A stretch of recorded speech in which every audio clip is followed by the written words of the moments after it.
नमस्कार दोस्तों, मैं हूं परविंदर सैनी। दोस्तों, आजकल एक नई पार्टी जिसका नाम है कांग्रेस जनता पार्टी, जो खूब सुर्खियां बटोर रही है।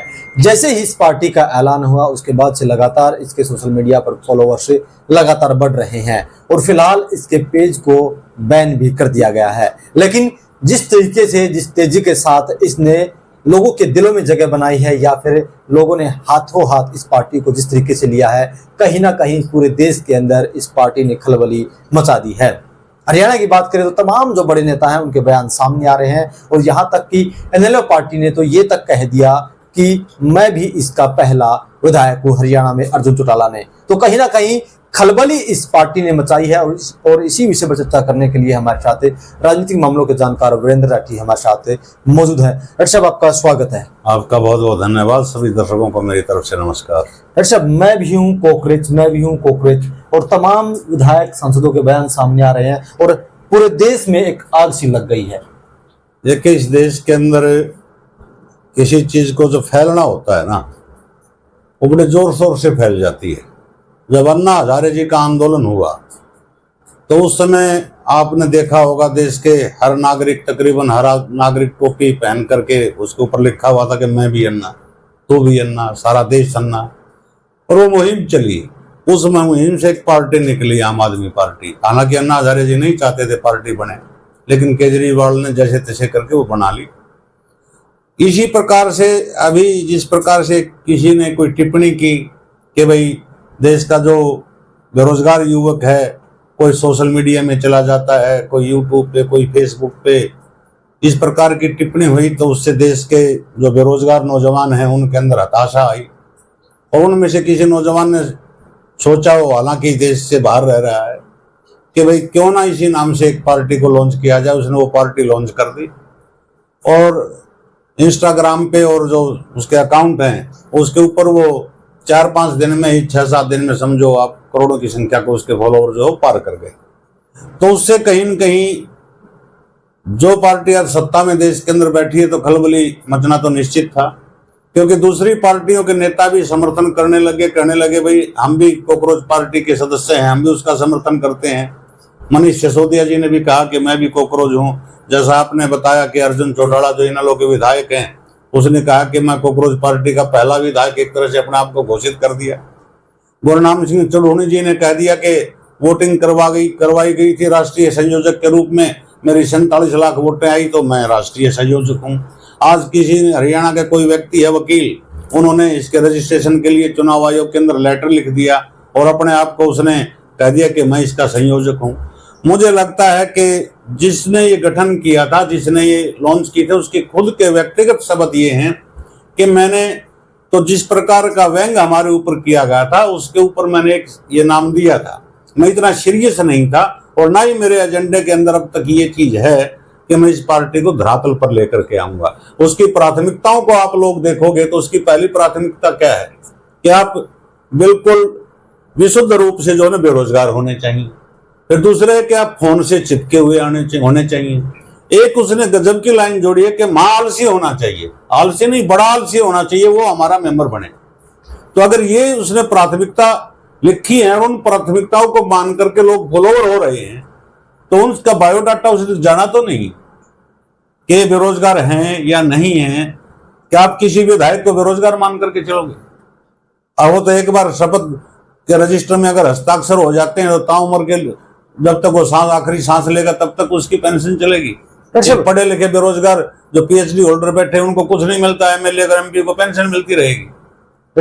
जो इसके जो फाउंडर मेंबर है, जो दीपले हैं, उनका बयान मैंने कल परसों सुना था। उसने एक वीडियो जारी करते हुए कहा था कि अब हमारा लक्ष्य है कि बीजेपी के जो फॉलोअर्स हैं उनको कम करना, यानी कि जो बीजेपी से लोग जो जुड़े हुए हैं वो उसे अनफॉलो करते, ताकि तेजी से बीजेपी का ग्राफ नीचे गिरे। तो क्या ये एक सोची समझी राजनीति हो सकती है? देखिए, इसके पीछे दिमाग कई साल के बाद पता चलता है कि किस चीज के पीछे क्या सोच थी, क्या माइंड था, कौन सा दल था, राजनीतिक दिमाग था कि नहीं था। वो आदमी विदेश में रह रहा है। आज उसके माँ बाप कह रहे हैं कि हमें तो हम तो ये चाहते थे कि हमारा बेटा राजनीति में आए नहीं ना। वो व्यक्ति खुद उसका स्टेटमेंट आया कि मुझे डर है कि मैं अगर भारत में जाकर के हवाई अड्डे पे उतरूंगा तो मेरी पुलिस पकड़ के उस देश की मेरे को सीधे तिहाड़ जेल में डाल देगी। अरे जब आप जनता की लड़ाई अगर आप लड़ना चाहते हो वास्तव में, तो पब्लिकली आपको आना पड़ेगा, उसका रजिस्ट्रेशन करवाइए। लेकिन कोई रजिस्ट्रेशन नहीं है, ये सिर्फ एक मोमेंट चला है। उसका जो उद्देश्य है, ज्यादा से लोग इसके बारे में समझ नहीं पाए हैं, क्योंकि अभी इसका कोई संविधान नहीं है, कोई मैनिफेस्टो नहीं है, कोई सदस्यता शुल्क उसने निर्धारित नहीं किया है, किसी ने कोई अपना फॉर्म सदस्यता का नहीं भरा, खाली पेज को फॉलो कर दिया, उसके फॉलोवर हो गए। तो वो कहीं न कहीं आज भी इस चीज से कह रहा है कि मेरा तो था एकजुट हो जाओ। जो इस प्रकार की लॉबी है, जो बेरोजगार हैं, जो पढ़े लिखे बेरोजगार हैं, कि वो संगठित हो जाओ। किसी भी प्रदेश के अंदर या देश की सरकार या किसी भी प्रदेश की सरकार अगर अन्याय कर रही है तो उसके खिलाफ एकजुट हो जाओ। उसका असर ये दिखाई दिया। कल रोहतक के अंदर कोई जिला पार्षद हैं जयदेव डागर जी, उन्होंने कहा कि कॉकरोच पार्टी के बैनर लगा करके उन्होंने कल वहां महंगाई के खिलाफ प्रदर्शन किया है। कहीं एक आदमी हिसार के अंदर पहुंच गया, नगर निगम कार्यालय का कोकरोच बन करके कि यहाँ एक्स्ट्रा जमीन है, इसको तोड़ा जाएगा। तो इस प्रकार से क्रांति की मूवमेंट चलाना चाहते हैं और वो कुछ हद तक कामयाब भी हैं। हालांकि इस प्रकार की मुहिम का उसने आह्वान नहीं किया है, जो इसके फाउंडर अध्यक्ष हैं या जिसने इसको लॉन्च किया है, दीपले जी हैं, अभिजीत दीपले शायद नाम है। तो कहीं न कहीं ये सवालों के घेरे में है और राजनीतिक लोग भी असमंजस में हैं। आप एक चीज देखिए कि जब कांग्रेस के नेता कह रहे हैं कि हम भी कॉकरोच, इनेलो के नेता कह रहे हैं हम भी कॉकरोच, आम आदमी पार्टी के नेता कह रहे हैं हम भी कॉकरोच, और वर्ग जो पढ़ा लिखा है वो कह रहे हैं कि हम भी कॉकरोच, पढ़ा लिखा वर्ग भी कह रहा कि हम भी कॉकरोच। आप दूसरी पार्टी के सदस्य हैं फिर आप समर्थन करते हैं उसका। डॉक्टर साहब, इसी बात पर मैं आपको थोड़ा रोकना चाहूंगा कि भारतीय जनता पार्टी के जो प्रदेश मीडिया प्रभारी हैं अरविंद, उनका बयान सामने आया है। उन्होंने साफ तौर से इनेलो पार्टी से पूछा है कि अर्जुन चौटाला जो कह रहे हैं कि मैं भी कॉकरोच पार्टी का विधायक हूं, तो क्या उन्होंने इनेलो पार्टी से उनका मोह भंग हो गया है? क्या उन्होंने इनेलो पार्टी को छोड़ दिया है? क्या अभय चौटाला क्या इसके ऊपर साफ करेंगे कि क्या वो अभी भी इनेलो में या कॉकरोच पार्टी में जा चुके हैं? तो क्योंकि तमाम जो नेता हैं ये बार बार बयान दे रहे हैं कि मैं भी कॉकरोच, तो क्या ये अपनी पार्टी को छोड़ेंगे वे लोग? थोड़ा सा समझ का फर्क है। जो मैं आपको बता रहा हूं कि इन्होंने कोई अभी तक फार्म सदस्यता का किसी से भरवाया नहीं। वो भरा जाएगा जब कोई कहेगा कि मैं कॉकरोच पार्टी का सदस्य बनता हूं, तो ऑटोमेटिक रूप से जब दूसरी पार्टी ज्वाइन करेगा तो अपनी पहली पार्टी से इस्तीफा होगा, या विधायक है तो विधायक से भी इस्तीफा होगा। जैसा मैंने बताया कि एक मूवमेंट चलाने का, जन आक्रोश, किसी भी फैसले के खिलाफ अगर कहीं कोई गलत काम हो रहा है तो उसका उद्देश्य ये है कॉकरोच पार्टी का और कॉकरोच जनता पार्टी। लेकिन इसमें आम नेता जो विरोधी दलों के, बीजेपी के विरोध के नेता हैं, वो करें कि हम इसका समर्थन करते हैं। समर्थन किस बात के लिए करते हैं कि जो मुद्दे उठाए जाएंगे जो राष्ट्र हित के नहीं है या जनता के हितार्थ नहीं है, जो मुद्दे, उनके ऊपर वो सपोर्ट करते हैं। और इस प्रकार की उसने कौन आदमी अपने राजनीतिक पार्टी को खत्म करेगा? आज मनीष सिसोदिया जी, ये तो सीधी सी बात है कि भाई दिल्ली के अंदर केजरीवाल जी के बाद नंबर 2 के नेता वो माने जाते हैं आम आदमी पार्टी के अंदर। भले ही भगवंत मान पंजाब के मुख्यमंत्री हो, लेकिन वो समय तो है कि मनीष सिसोदिया की जोड़ी बहुत और अरविंद केजरीवाल जी की जोड़ी बहुत पुरानी है।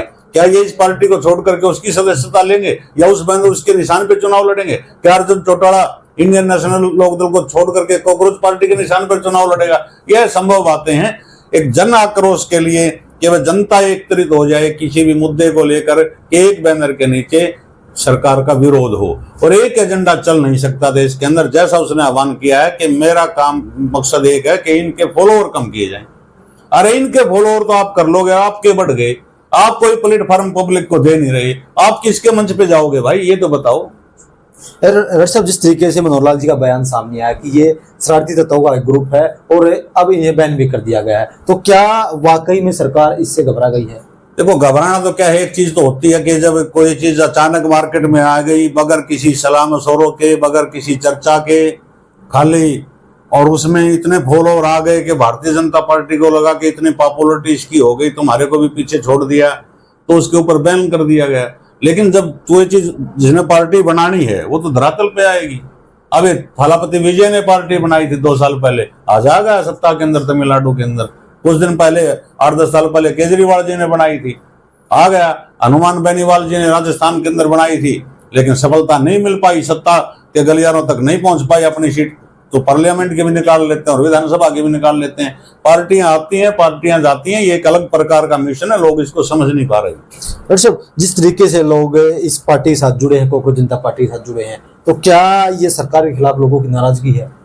ये आप कह सकते हैं कि सरकार के खिलाफ जिस मुद्दे पर लोगों की नाराजगी है, उसी नाराजगी को प्रकट करने का उसका उद्देश्य था अभिजीत जी का, कि भाई एक मंच पे आओ, एक प्लेटफॉर्म पे आओ। अभी सबसे बड़ा मुद्दा देश के अंदर क्या है? नीट का एग्जाम जो कैंसिल हुआ।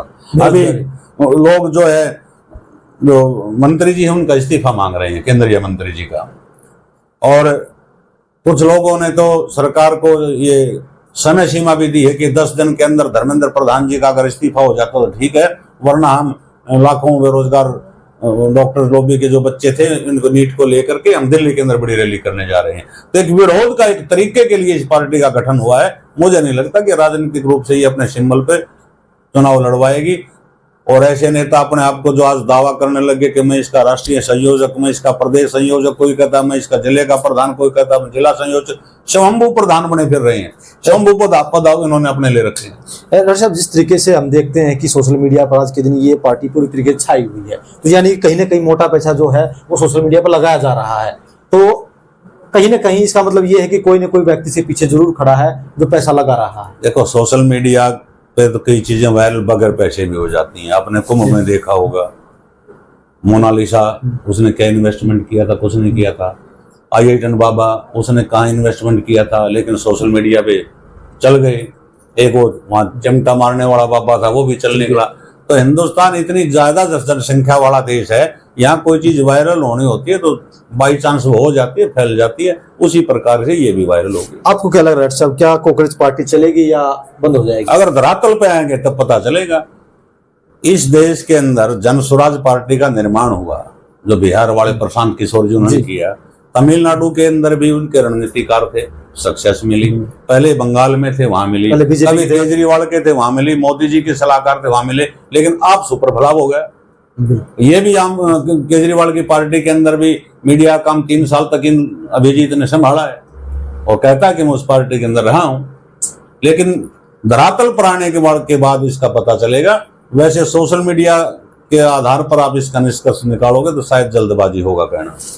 तो चलिए दोस्तों, कहीं ना कहीं यह तस्वीर अभी तक धुंधली है, साफ नहीं हो पाई है, क्योंकि जिस तरीके से इस पार्टी ने सोशल मीडिया पर तहलका मचाया है, लेकिन क्या वाकई में धरातल पर यह पार्टी कितना काम कर पाएगी? हालांकि इसकी झलक जरूर देखने को मिली, सोशल मीडिया हो या फिर धरातल पर भी कई जगह हमने देखा कि लोग अलग अलग तरीके से विरोध प्रदर्शन कर रहे हैं। लेकिन विपक्षी पार्टियों में कहीं ना कहीं खलबली इस पार्टी ने जरूर मचा दी है। डॉक्टर साहब, हमसे चर्चा करने के लिए आपका बहुत बहुत धन्यवाद। शुक्रिया।